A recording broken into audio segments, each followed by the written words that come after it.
దేవుని పరిశుద్ధ నామానికి మహిమ కలుగును గాక. ఈరోజు యేసయ్య మాట యెషయా గ్రంథం 44 అధ్యాయం 22వ వచనం. మంచు విడిపోవునట్లుగా నేను నీ అతిక్రమములను తుడిచివేసి ఉన్నాను. చాలామంది కలవరపడి కంగారు పడుతూ ఉంటారు.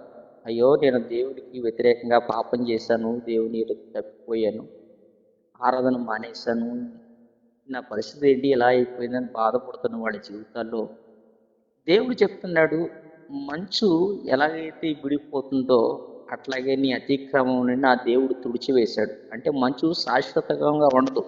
ఉదయకాలాన్న మంచు కనపడుతుంది, కొద్దిసేపటికి ఎండకి మంచు విడిపోతుంది.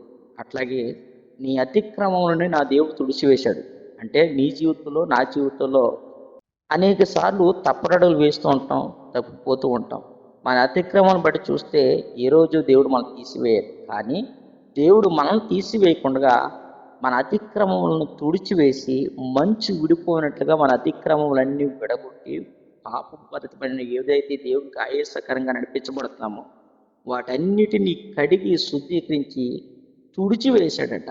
అంటే మనం ఆరాధించే దేవుడు ఎవరంటే, మనం చేసిన అప్పుడప్పుడు తెలుసో తెలియక చేసిన ప్రతి అతిక్రమం తుడిచి బాగు చేసి కృప చూపించి ఈ రోజు వరకు సజీవులుగా ఉంచాడు. కారణం ఏంటంటే, మన అతిక్రమం చూసి మనల్ని వద్దు అని అనుకోలేదు, ఆయన మనల్ని ప్రేమిస్తున్నాడు కనుకనే మన అతిక్రమం తుడిచివేసి ఆయన సుత్తైన ప్రజగా మనం మార్చుకున్నాడు.